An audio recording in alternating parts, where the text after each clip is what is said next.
G'day everyone, welcome back to another video on the channel. Today we're going to be going over AFL fixtures at certain stadiums that haven't happened in a fair amount of time. Essentially, I'm going to be going through 10 instances where home games at certain stadiums against certain teams haven't occurred in a really long time. Now, I was just looking at the fixture a couple days ago and I was just thinking to myself, like, for an example, when was the last time Sydney played Freo or the SCG, or like instances where teams haven't played a certain team at their home ground in a very long time.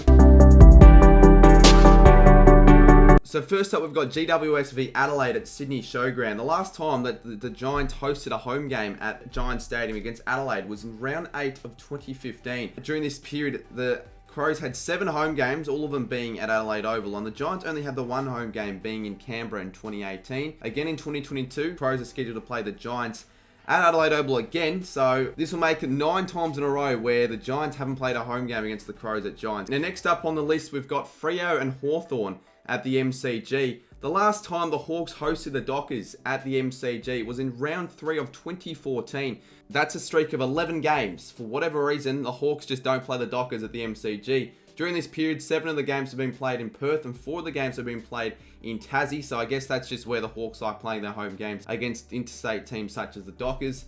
Now, obviously, the game prior to this one, the Hawks did play the Dockers at the MCG in the 2013 Grand Final. It's going to be now 8 years since the Dockers played the Hawks at the MCG, and in 2022 again, the Hawks are not scheduled to play the Dockers there at all. Now next up, we've got Fremantle v Melbourne in Perth. Now I'm going to be covering Subiaco and Optus Stadium as sort of the same, considering that at the end of the day, it's Perth, so it doesn't really matter. Now during this period of the 6 games, the Dockers haven't hosted a single home game against the Ds for whatever reason. 3 of those home games were at the MCG, 2 of them in Northern Territory and 1 of them in Cairns during 2020 because of COVID. And again in 2022, the Ds are scheduled to host another home game against the Dockers in Melbourne. So that's going to be a streak of 7 in a row for whatever reason. I don't get why the Ds just keep having all these home games against the Dockers and the Dockers don't get a chance of slotting one in. The next 2 teams we're going to be covering are Melbourne again and the Giants at Giants Stadium again. And the last time that the Giants hosted the Demons at Giants Stadium was way back in round 3 of 2014. That was 8 years ago.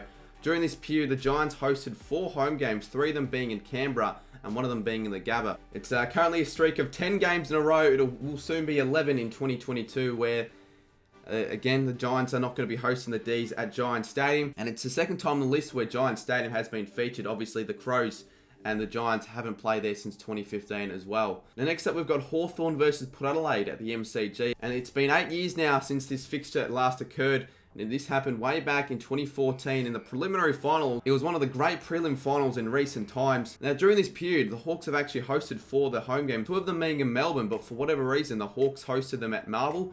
And the Hawks only play 1 game a season in Marvel, so I'm not too sure why it's always against the Power. Whilst the further 2 home games that the Hawks hosted were both in Tassie. The next 2 sides we got are Port Adelaide and St Kilda at Marvel Stadium. Now, I know that the Power and the Saints played each other at Marvel last year, but the reason why I'm going to be including this in the list is because the game wasn't played with any crowd, so it doesn't really count. Like, I myself haven't been to a St Kilda Port game for a very long time. Now, during this period, the Saints have only hosted 2 home games, one of them being in China, which you can't count that as a home game, and obviously the other one being at Marvel without a crowd. It's currently a streak of 9 games, which is soon going to be 10, as in 2022, the Saints are hosting another home game. However, the home game schedule isn't at Marvel, it's at Kazali Stadium. And the next 2 teams we've got are Collingwood v Sydney, and this is one of the more significant fixtures, if not the most, in this list. The 2 sides haven't faced off at the MCG since round 9 in 2013, a whopping 9 years ago, with the Pies only hosting 1 home game during this period, being at the Gabba in 2020. I'm not too sure if the Pies were actually scheduled to play the Swans at the G if it wasn't for the fixture changes. Now, the last game to be played at the G between these 2 sides was the infamous game in which a fan was being racist towards Adam Goods. Surely the reason why the Swans haven't played the Pies in that long at the G isn't because of that incident alone, because it just wouldn't really make much sense why they would avoid playing at the G for this many years. I mean, I'm sure Collingwood fans are watching this going, why does every time we play Sydney always have to be at Sydney? Now, since the infamous 2013 game, it's now been 9 games since the Pies hosted a game against the Swans at the G, and it's soon to be 10 because in 2022 again, the AFL just don't want the Pies to play the Swans at the G. I've got no idea why. The next 2 sides, we've got West Coast v Melbourne again at the G, and the last time these 2 sides played each other at the G was in round 2, 2014, so 8 years ago. I'm not too sure what is it with Melbourne. This is already the third time they've been featured in this video. Now, other than the 2 home games that the D's hosted in the Northern Territory, every other game since then have all been played at either Subiaco or Optus Stadium, and from all these games, the Demons have only beaten the Eagles twice in Perth.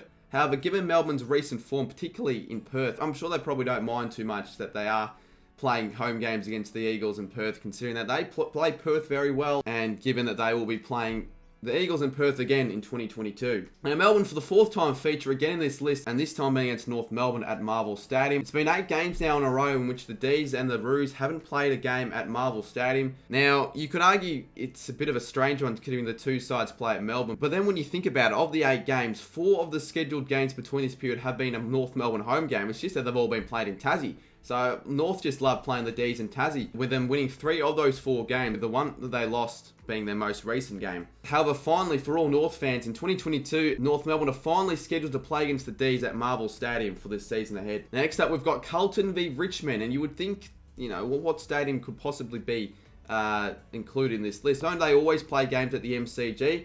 And, well, you are right on that. The last 25 games against these 2 sides have been played at the MCG. However, Carlton do have Marvel as their home ground, but the Blues and the Tigers haven't played at Marvel since round 20 of 2006. So it's been 16 years since these 2 sides have played at Marvel. And honestly, I don't think these 2 sides are ever going to play at Marvel again. It's going to take some sort of membership decrease for these 2 sides to stop playing games at the MCG. You know, for the Blues' sakes, they probably wouldn't mind playing games back at Marvel, considering that their last 11 games against the Tigers have all been losses, and of course, they've all been at the MCG. Now, last 2 teams I'm going to be going over, it's going to be between Carlton and Geelong at the G. Now, I know these 2 sides faced off at the G last year, but prior to that, the last game at the G was in round 5, 2010, a whopping 11 years ago from the time they played their last game. This one surprised me, considering that Carlton are a big side and they play half their home games at the G. And Geelong sometimes play their home games at the G between big clubs. So why were 9 of the 12 scheduled games played at Marvel, whilst the other 3 are played at GMHBA? That one, along with many others on this list, don't make much sense if I'm going to be completely honest. That is at the end of the video. A little bit of a shorter one, considering that I was looking up at the recent fixtures and noticing that certain teams haven't played at certain grounds against certain teams in a bloody who knows how long. And let me know if you've got any idea why this is the case. You would think they'd alternate, you know, Collingwood play Sydney at the G, they play at the SCG, they play at the MCG, they play at the SCG. But obviously, from this list, it goes to show that that's not the case, and it can be a very long time between drinks. As of now, I do want to start pumping out the uploads before the footy season starts. But yeah, thank you all for watching. We'll see you soon in my next one. Have a good one.